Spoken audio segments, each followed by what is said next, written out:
নমস্কার সকলকে অ্যানাস্তারে স্বাগত জানাই। আজকে আরও একটি নতুন কাজ নিয়ে চলে এসেছি।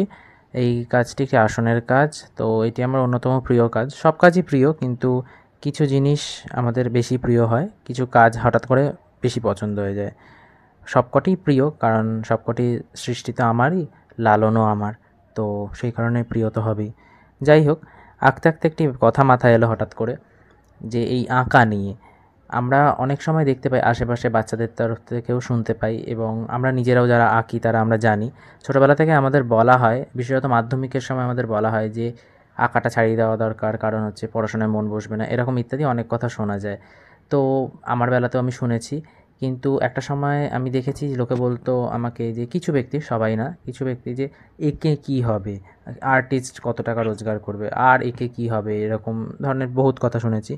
তো তখন তো আমি মানে বোঝাতেও পারিনি বা কিছুই না। যাই হোক, তখন এগুলোর কোনো প্ল্যানিংও ছিল না। কিন্তু আজকে যখন দেখা যাচ্ছে আঁকা থেকে আমি সামান্য হলেও কিছু রোজগার করছি, তখন তাদেরই কথা বদলে গিয়ে, যে না, এটা তো একটা ভবিষ্যৎ আছে, এই আঁকাটা কেন ছেড়েছিলি, তো এরকম ধরনের কথা। তাই সকলের উদ্দেশ্যেই বলছি, যে যারা আঁকতে ভালোবাসো তারা আঁকো, খুব ভালো করে আঁকো, নিজেকে তৈরি করো। যদি মনে করো যে তৈরি করবে, তাহলে নিজেকে তৈরি করো। তো এটা ভেবে লাভ নেই কে কী বললো, কে কী ভাবলো, কারোর কথা ভেবে কোনো লাভ নেই। ফার্স্ট প্রায়োরিটিটা নিজে হওয়া দরকার। নিজে যদি মনে করো আঁকবে, আঁকো। নিজে যদি একেই আর্টিস্ট হয়ে দাঁড়াতে চাও, তাহলে তাই দাঁড়াও।